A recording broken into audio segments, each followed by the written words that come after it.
Welcome to Tips for the Transition, where we have deep, meaningful conversations about life.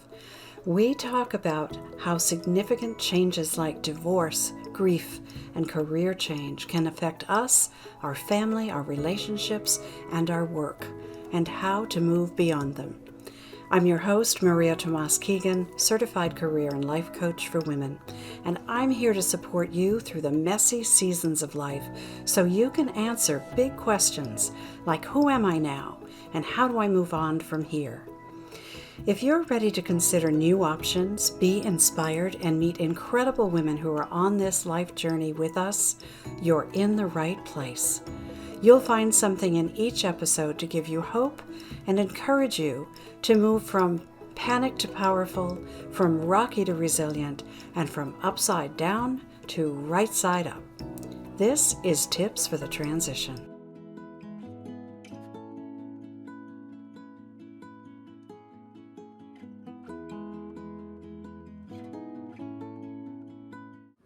Hello, everyone. Thank you so much for being here, and welcome to Tips for the Transition, the Career Roadmap podcast. I'm Maria Tomás-Keegan, your host, and as a career coach, I help professional women who feel stuck. We help to position them for the career they really want so they can feel fulfilled and create more harmony in their lives. Because when your career isn't a soulful fit, it can become a soul-sucking experience. So each week, I have inspiring conversations with women, and we create resources with each episode so you can become more confident, resilient, and brave to make the moves you want to make and to do it with more ease and grace. So if something strikes a chord as we're talking here, check out the show description below for various ways to connect with my guest and me. I am really excited to introduce you to Sarah Walton because you're going to love her energy and enthusiasm first. But even better, I want you to pay attention because she is going to teach us something today that is worth listening to. Let me ask you a question. Do you sometimes notice that you feel tired all over? Your body, your brain, your spirit? Does it feel as if maybe you've reached a limit? And do you wonder why that is and why everything you try doesn't work because you still feel tired? Well, there might be a cause for that, and we are going to dig into that with Sarah today, and that's why I brought her here to join us.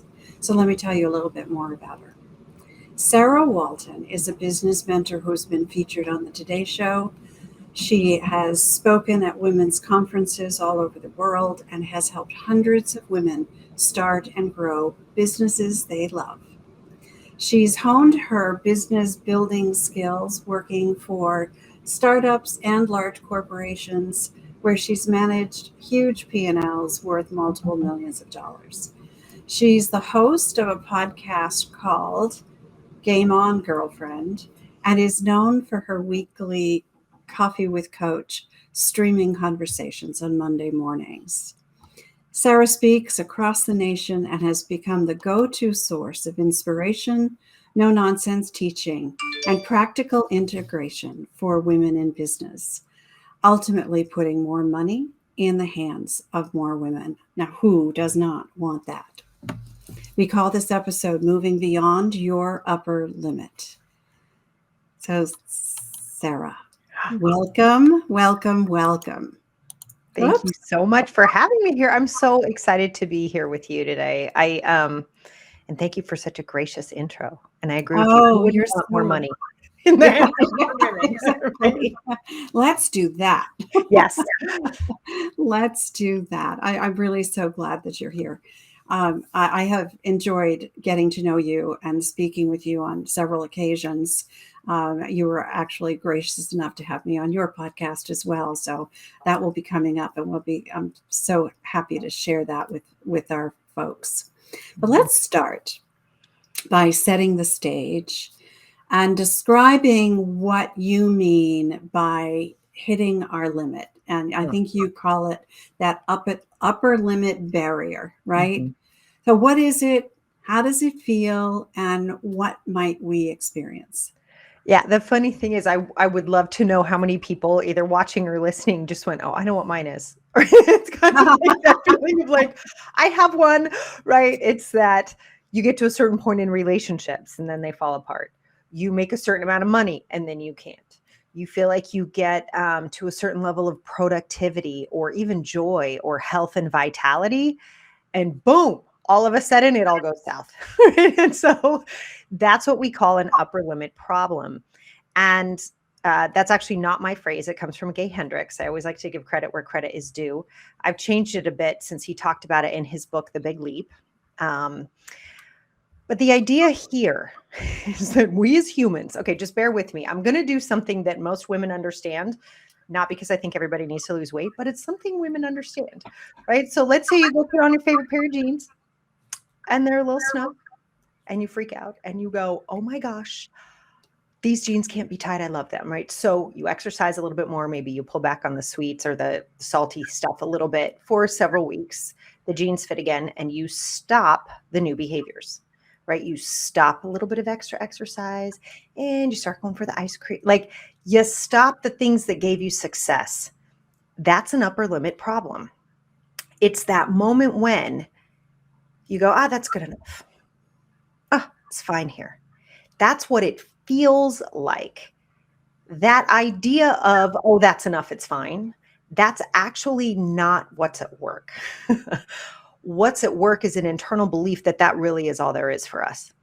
That any more success in whatever area, money, work, romance, fitness, even your own hobbies, right? There are people who really love to do things, but they put them on the shelf. They don't go back to them. It's that all of that is the same idea. It's that same feeling. And what's actually at work is that what you believe is possible for you is at its end. You're like, that's it. And now I'm done, which we know, of course, isn't true, right, Maria? That's not true, but that's what we think. I love that you said that because I can think of many times in my own life. I can think of situations with my clients as well, where we think the question is this all there is, right? And the answer to that is yes. For me, this is all there is. Yeah. So what is underlying this? You talk about I'm going to call it a condition of codependence. What is that? What is, and I think you call it high functioning codependence. So how does that play into How this? does that play into such a great question? Well, one of the reasons we have upper limit situations, the reason that happens most of the time, there's one of three things at work.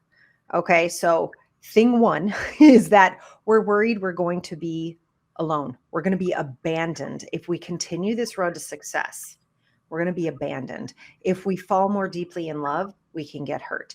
If I get healthier, then maybe I won't have as much fun with my family because they won't have ice cream with me on Saturday nights. If I am more successful financially, am I going to lose my friends? So there's this fear of abandonment that goes on there. And then the second fear, right, is that will become a burden to others, which is so strange. You think, no. If I'm more successful, doesn't everybody want to be around me?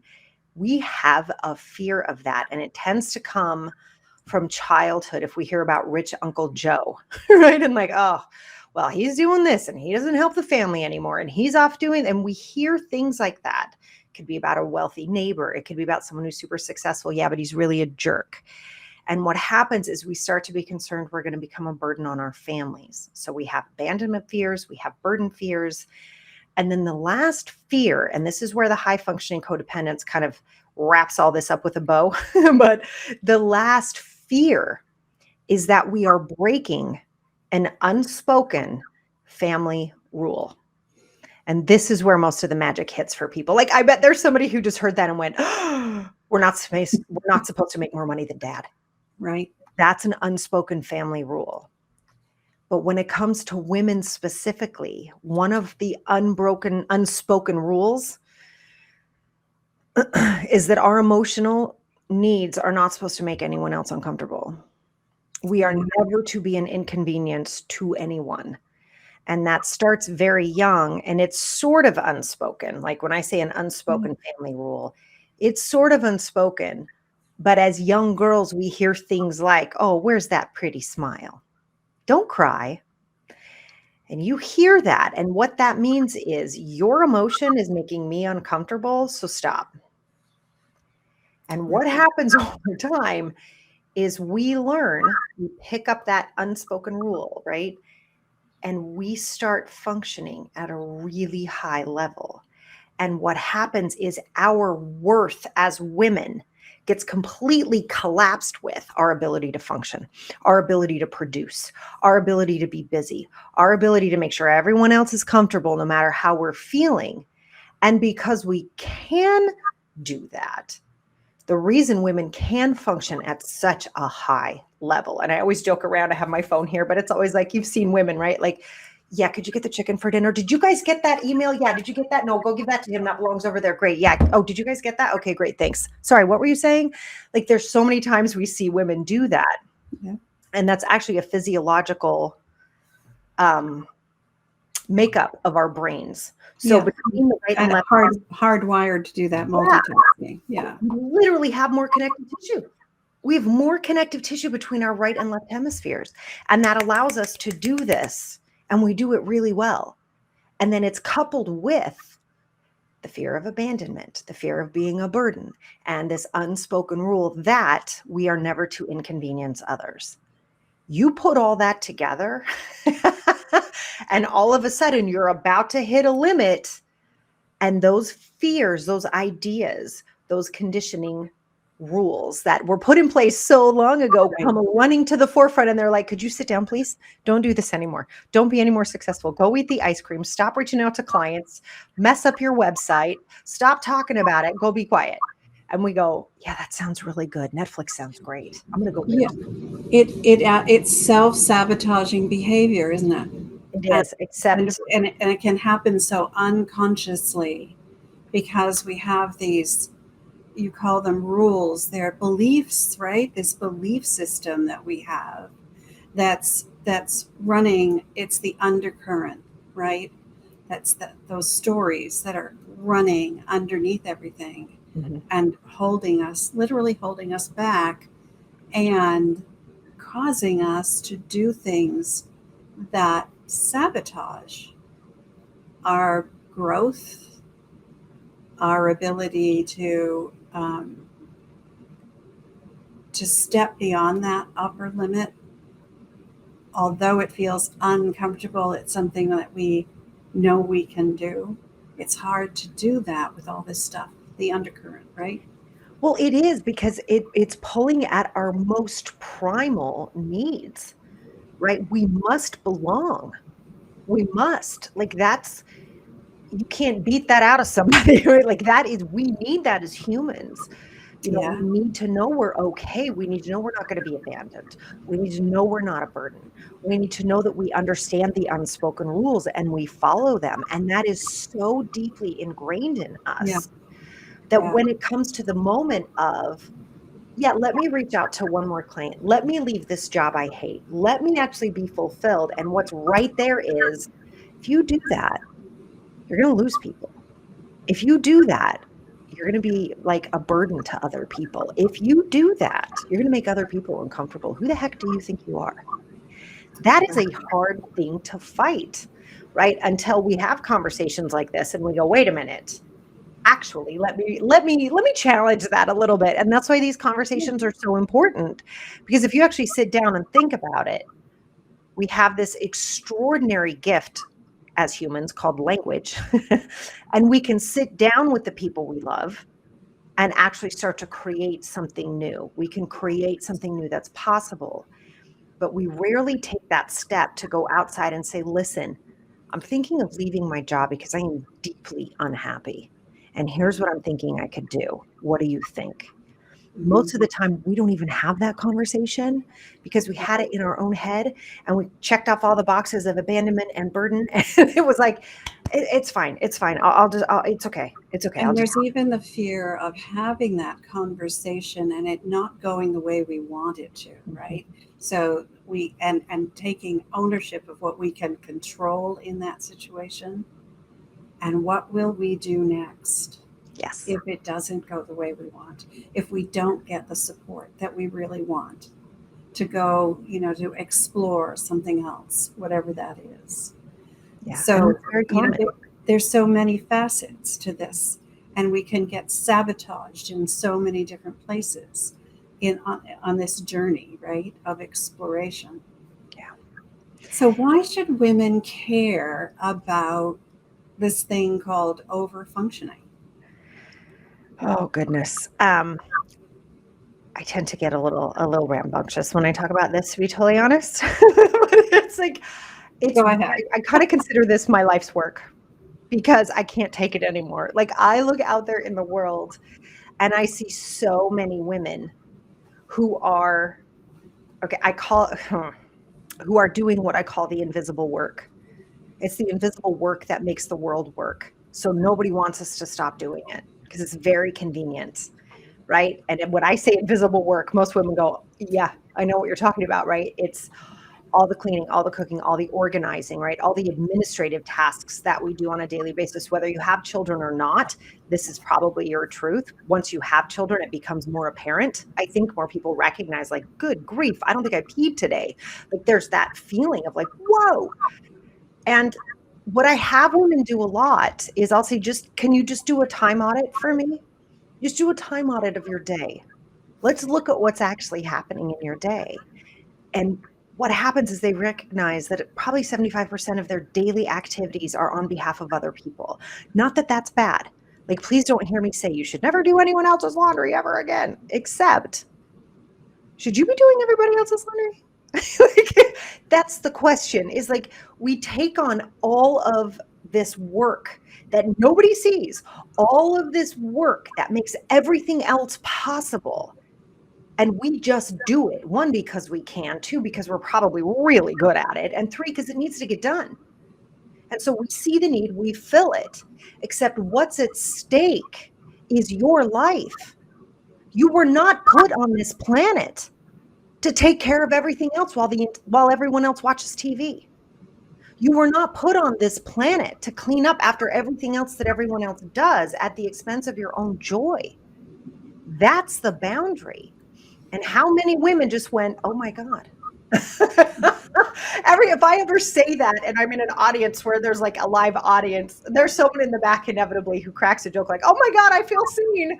Like, it's this joke, but like, we all laugh because we know. Yeah.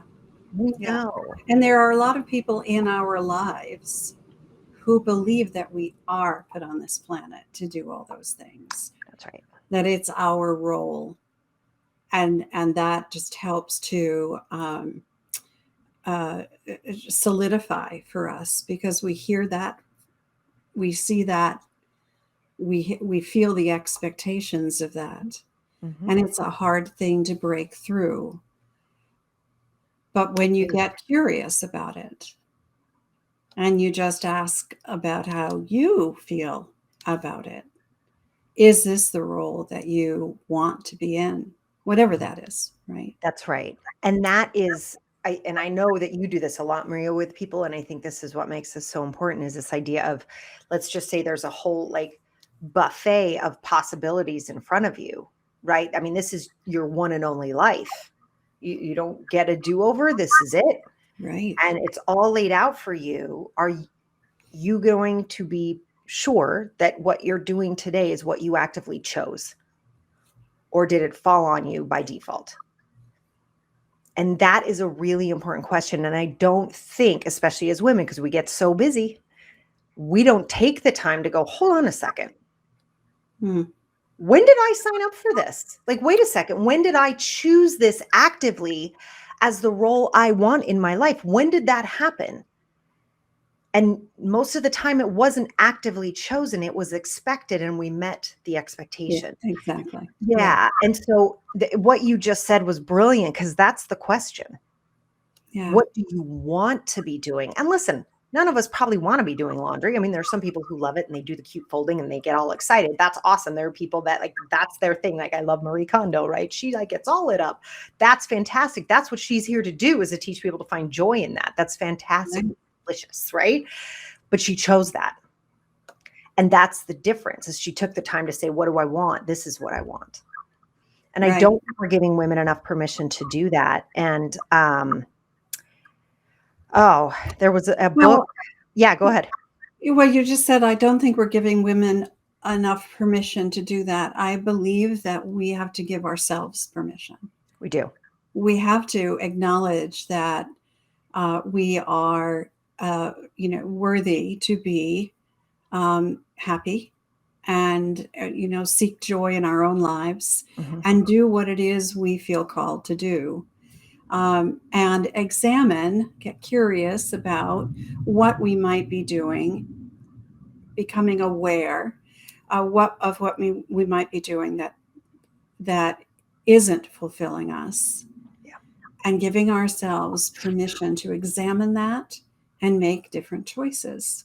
Yes. And all taking into consideration the things that you talked about before, the fear of abandonment, the fear of and I've already forgotten the other two. It's okay. No, being a burden, right? And then breaking unspoken family rules. And the rules, right. So, okay, so what happens to most women as they learn about this and try to figure out how to move out of it? Yeah, I mean, that's the question, right? Yeah. What do we do now? Okay, great. So and what happens to them, right? So I'm sure there are a lot of women out there wondering, but what if I do that? Yes. No, and that's the rub, right? Is everybody's very happy if we continue to do this. And it is a challenge. And I think you really hit on that. And I really am grateful for what you said earlier about like, but then what if I don't get that support? I go and I have this conversation and they're like, too bad, right? Oh my gosh, then what do you do? And this is where I think we as women, as the collective, really need to come together. And what I was saying earlier that I think is really important, I think it was Glennon Doyle's book, Untamed. She said something I thought was so important. And it was that a lot of these rules are upheld by other women. And that this is really an extraordinary opportunity for us to be there for each other. And one of the ways we do that is watch how we speak.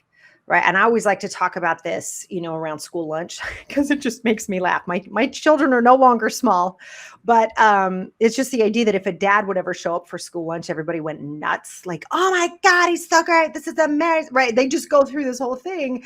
Meanwhile, you've been there every day for 3 months and nobody's said anything, right? Because it's expected. And not only is it expected, and this is the codependence piece, it's rewarded by other women. Oh my God, she's so selfless. She's so amazing. Except listen to that first word, selfless. There is no self. There is no woman there. There's somebody who's performing. There's somebody who's producing. There's somebody who's over functioning. And I want us as women, especially, to start to help each other out with that. And one of the best ways we can do this, like if you're like, I got to start to make some changes, is you need to look at your circle of friends. And I mean that with total love. And it's not that you have to judge your friends or be mad at them if they're part of those rules, right? Most of us have been for most of our lives. But it's just this question of, how are you? And watch what happens. You guys, it's so fascinating. Most women will say, well, the kids are like this. My spouse is like this. This is happening in work. Da, da, da. And you have to say, no. How are you? And they'll go, well, the kids are like this. And it's like, no. How are you? And it takes a second. And most women are like, I don't know. That's the conversation we need to support each other in having as women. And if you're starting to question, and you're like, you guys, I think we need to meet up. I think we need coffee, because I'm feeling some things.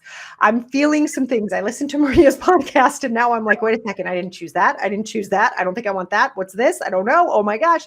And in that moment, What we have to recognize is a lot of times when someone's starting to expand, when someone's starting to move beyond, we can get threatened. So what there is for us as women, as a collective, and this is why I say this is such an opportunity for all of us to go, wow, I just got nervous when she said that.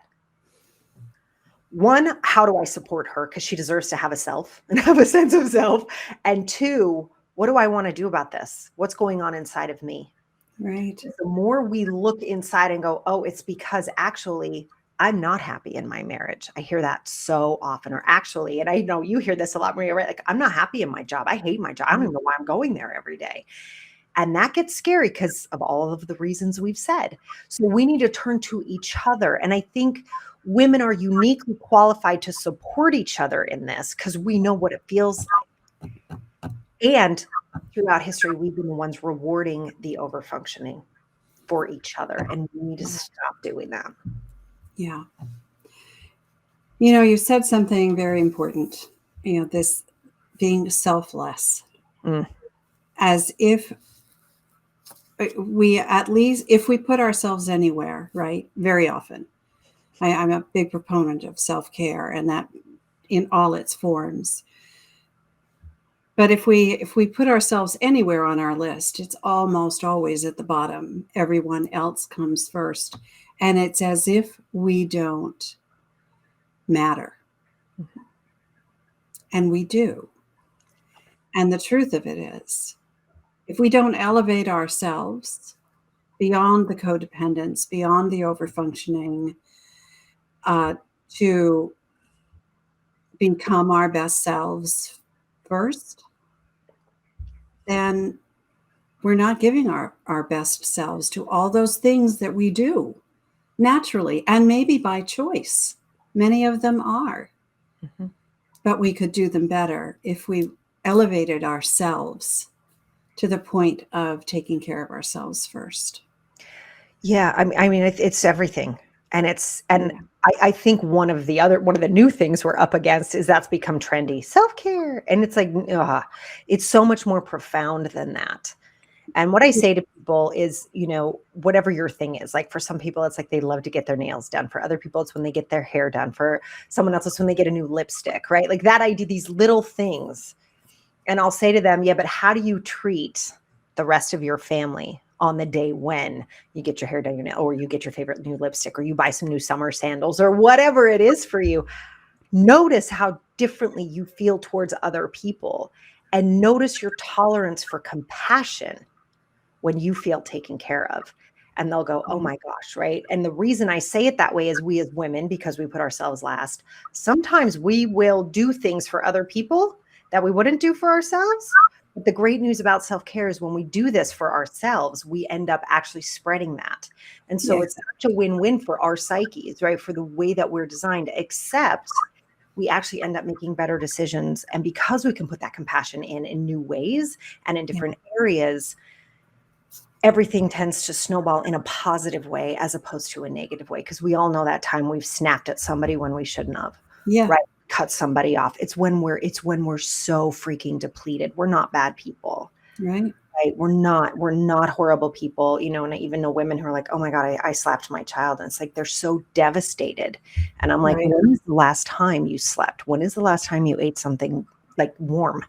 When is the last time you put on something that doesn't make you feel schlubby? And they're like, I don't know.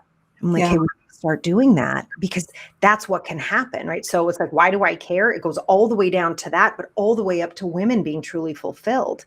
Because I truly believe, I mean, we need more money in the hands of more women because we wouldn't do things like drop bombs on other people's children. And I know that's me taking it all the way, but I don't think we would. I think if women had access to money and power at that level, we'd be dropping food and medicine and water on other people's children. That matters. Okay. It's down to you're absolutely right. Huge. Yeah. I mean, this is why I care about this, because it's a mom doesn't hit her kid all the way up to what's happening to our planet. Right. And yet you teach about money. So let's talk about the connection between making money and over functioning. Yeah. Here's the thing about overfunctioning. Part of that design is that women aren't supposed to touch money. What? I know. Just stick with me for a second, right? So this whole system of we need women to do the invisible work. Invisible work is also unpaid work, right? So we need that work to get done. So women aren't supposed to handle money. And if you think about it, it was not that long ago where we were considered property and we were passed from father to husband. We didn't touch money. In fact, they had to pay the dude to take us, right? Like it was like we didn't touch money. That dowry thing. Yeah. Right? I mean, that wasn't that long ago. Then we can go all the way to 1976, where women could not get credit cards without a man's signature. You couldn't get a mortgage without a man's signature. That was not that. I was alive when that was happening. It's not that long ago. And so what happens is these are completely connected. And this is why it's going to take women to help us undo this. Like pay other women really well. Like, yeah, don't be like, oh, it's okay if you just come over and make me curtains, right? You pay the woman. We got to break this cycle because it's the overfunctioning. We're so busy overfunctioning. We're not noticing, like, wait a second. I'm doing this and that person's doing the exact same thing. They're getting paid twice as much. Wait, what? And for our sisters of color, we know it's even worse, right? So there's this deep-seated connection between our overfunctioning and us not getting paid. And both of those go together. So we need to uncollapse them. Right? We need to pull them apart as the two separate issues that they are. And as we stop overfunctioning and we say things like, I'm going to delegate that, I'm going to pay someone else really well to do that, or I'm going to have the other human beings that are in my community household, they're going to be taking care of those things. I'm not taking care of that for 5 people. I'm taking care of that for 1 person. You take care of it like that, right? Once that starts to stop, we have the time and the energy to either produce more in our work in a way that actually requires higher pay, or we create, those of us that are entrepreneurs, we create new products or services in a way that has our full time and attention, not overfunctioning, hustling, frenetic behavior, right? But time and attention, it's imbued with love and quality and value. And now that is worth more. And we charge more for that. And people happily pay for it because the results are even better. So that's how we start to uncouple that. And if you get worried about money, I know for so many, you hear the word money and it's like trigger. Right? It's just like, to recognize that's part of that package, right? You don't want to be slimy. You don't want to be greedy, right? That's about not making other people uncomfortable with your own wealth. Right. Deeply connected. That's understanding what our value is. And it starts with taking a careful look at what it is what are those underlying beliefs that you have about who you are, what you deserve, and what you're worth in whatever the scenario, right? And it's not, the worth piece is not necessarily money, right? It's not attached to a value of money, but it's attached to a value of something. And understanding what that is for you is that it's at the foundation of this, isn't it? Yes, it is. And I actually call that self-trust. Because, especially because I work with entrepreneurs, right? And we do a lot of work around money and sales, right? And the yuckiness people feel around those things that men tend not to feel as much as women, right? Because we're not supposed to have the money. We're not supposed to be that like out there in the world, right? So really working through those ideas. And, I'm always careful too, by the way, just really quickly about the word worth when it comes to, people say charge with their worth. And I've said it too. I become very careful because your worth as a human is invaluable. Like we can't put your worth. It's not connected to money. You're amazing. Like you are worth so much. You're a human being. Like you're right. You can't put a price on that. But understanding, and this is just the truth, right? So understanding when I teach sales, for example, it's about helping other people get through something faster and with less pain. And if you can create that for someone, they'll pay you. And understanding that money will always flow to where the perceived value is highest. Perception tends to come from us, right? So when we're out there saying, anything from, yes, I can make you curtains. I can make this amazing painting. I could be your coach. I can make this amazing meal for you. I can run your company for you. I can create an advertising plan for you, whatever it is for us to come in. The perceived value of the work, not the human, of the work matters. And we need to own that. And just to break that down one more level. So when I say money flows to where the perceived value is highest, I'll tell you guys, I'm like a Starbucks nut. It makes no sense that I spend money on Starbucks, right? No sense. Like I pay $8 for a cup of coffee that probably costs them good-wise 60 cents, right? Like this is not a logical thing. Right? But for me, the perceived value of walking in that dang store with that smell and the green thing and the straw and I love it so much. For me, that's a perceived value I'm happy to pay, right? And that's what I'm talking about. When you create something that causes that reaction in other people, when you bring joy, when you help them get through something, it gets me through my day faster and with less pain, right? Like I'll pay for that.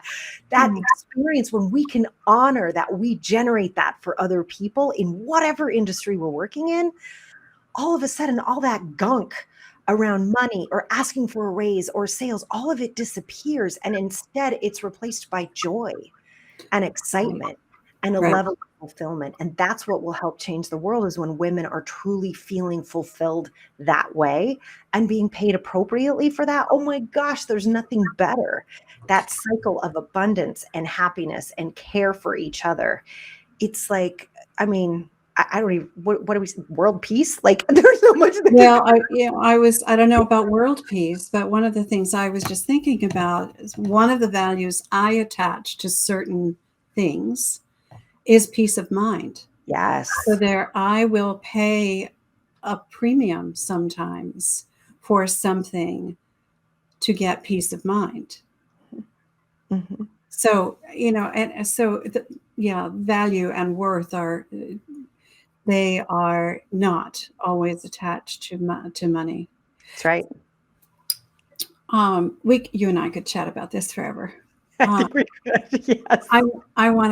I say that to so many of my guests because I love these conversations that we have, and we could chat for a long time. And I love your energy, and I love what we're talking about here. And I want to get to your favorite tips. What practical strategies do you have for our audience today that they'll be able to take away and implement? Perhaps maybe it's something they've never tried before, never heard, or it's something they've heard about, tried, but there's a tweak here. What have you got for us in that regard? I love this question. It's so great that you do this. I think, one of my favorite ways to start the day, and this is funny, just give me a second, because you might go, but Sarah, you just told us to put ourselves first. Just stick with me for a second. There are two questions I'd love to ask in the morning. Number one is, who needs me at my best today? I love this question. And most of the time, it's you. So who needs me at my best today? When you ask that question, somebody will pop into your head. If it's you, pay attention to that and say, okay, what do I need to do for me? How can I show up as my best for me today? And it could be you need to make doctor's appointments you haven't made. It could be you need to call back that client that you were a little scared to sell to. It could be that you need to update your website or your LinkedIn profile, right? There's things you're like, oh, I need me at my best. Like I need to treat me like I'm $1 million client of myself. Because if that's I'm going to do everything I need. I'm going to make sure everything's handled, right? So if that's the case, do that for yourself. And then if someone else comes into mind, I want you to reach out right then, right? And if you have more than one, I don't want you to go more than three. Okay. So it could be you and then like two people, and it might be an old friend from high school. It might be someone you haven't talked to in years, and it might be like your parents or your spouse or whatever. Reach out to them right then with a text, an email, or a phone call. I got to tell you, this one practice has changed so many of my clients' lives. They're like, oh my gosh, I got in touch with so-and-so, and they were actually hiring for this job. I haven't seen her since I was 15, and they were hiring for this job. They just hired me to do. And I'm like, what just happened, right? So amazing how that can happen. So just that one question, who needs me at my best today? I love that. Yes. I love that. And here's the thing that occurs to me when you ask that question. Who needs me at my best today? And if it is someone else, I first have to be at my best to give my best. Ta-da. Yes. Ta-da. So it is always, yes. right? The answer should always be, and how can I be at my best so I can give my best? Yeah. Yeah. And that's what can happen often is, like I said, doctor's appointments. Like, oh my gosh, I haven't checked on this. I haven't, like, let me go make sure I'm at my best. Because it plants that seed. You absolutely picked up on that. And that's exactly the point. Yeah. All right. Great. I love that. What's your second one? My second favorite question is, what one thing, not 20, what one thing can I do today to make everything else easier or make some things not necessary? And I love this question because it stops the overfunctioning, right? It can slow down that overfunctioning piece. And that makes me super happy, right? So, because we want to do that. But the other thing it does is it has you sort of zero in. And obviously I work with business owners, right? So the temptation to do 89,000 things is so high. But this idea of what's the one thing I can do today that would make everything else easier or make several things unnecessary. And when you look at it that way, all of a sudden things start to make sense and your stress level goes down because there's only one thing you absolutely need to do instead of 59 million things you absolutely need to do. There's one. And what happens is once we focus in on that, and I always tell all my clients, like, it's a revenue producing task because that makes everything else easier, right? Like, you want to be making money in your business, right? So what's the one thing you can do today? And for people looking at transitioning, you know, the ways that you support people, Maria, it's like, what's the one thing I can learn? What's the one thing I can acquire? What's the one thing I need to say? What's the one thing I need to write? Who's the one person I need to reach out to? It just stills the mind down to actually have the project or idea move forward in such a powerful way without the stress and the overwhelm and the hustle. I don't do hustle. Again, a really powerful tip right there. You're right. And it stops when we ask ourselves that question. And I love that you limit it to one. I usually say, for my clients, no more than 3, because we can handle things in 3s usually, and it doesn't feel so overwhelming. Mm-hmm. I would, to be perfectly honest with you, Sarah, if I could only do one thing, if I had to think of only one thing, that would be harder for me. But to think of 3 things, so we have just a slight difference in how we approach this, but it's a powerful thing to do. Just kind of set yourself down, think about the 1 or 2 or 3 things, and the second part of this is the most powerful part. What can I do to make it easier for me? And it's almost like who can I solicit help from to help me make it easier? Yes. Yeah. And that's what I love about the question, right? You nailed it because it makes the mind focus. Yeah. And you're immediately like, actually, what is actually important today? Not what do I think I should be doing, but actually what's important. And that is, I think that's the twist on this that is so valuable, because as women, we'll keep going. It's like, nope. Hold on. Right. What's most important? Yeah. What's most important. Right. Yeah. And that has to do with, what do you value most? Right. Yep. And or what your goals are in the moment too. And right. Mm-hmm. And what will bring you the most of anything, right? Yes. What will bring you the most accomplishment, joy, happiness, whatever it is, right? Mm-hmm. Yeah. These are great questions. Yeah. They're really great questions. And we have to wrap it up here. Goes so fast, doesn't it? It does go fast. I've so enjoyed this conversation, and your tips are spot on.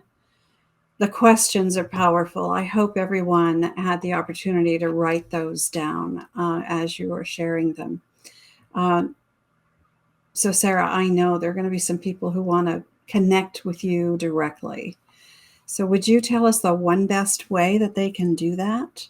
Absolutely. You can head on over to my website, and that's sarahwalton.com. So that's Sarah with an H. I get asked a lot. And the last name is Walton. I wish it was the Walmart family. It's not. Sometimes I'll say like the Walton family on TV, and people who are old enough like me, they know what that means, but it's sarahwalton.com. That's wonderful. Thank you. You're so funny. You're so funny. I love that. Yeah. Maybe you are related. Who knows? Who knows? But I Who better knows? call him if I am, right? Sarah, thank you. Thank you so much for sharing your gifts today and your wisdom and your tips. I know that you've helped a lot of people who are watching and listening. Oh, thank you so much for having me. It's such a joy. It is my pleasure. All right. So I want to thank everyone else who has joined us and is watching or listening. I appreciate that you are a part of our community here. If you enjoyed this episode, please leave us a comment or a review. And if there's a star rating where you are, pick a star. We would love to get your feedback. And as I said at the top of the show, I love creating and sharing resources for professional women who feel stuck in their careers. So if something in this episode resonates with you and you'd like to get a fresh perspective on it, reach out and let's chat. You'll find all the links for Sarah and for me in the show notes below. And I invite you to continue the conversation on my private Facebook group called the Career Transition Roadmap. You'll find the link for that below as well. Come join us there, and let's talk some more about this subject. And then let's meet again here next Wednesday, same time, 10 a.m. Mountain Standard Time, because you know what? I believe it's our time to thrive. So let's thrive together. I'm Maria Tomás-Keegan. Till next time, we're turning transition into triumph.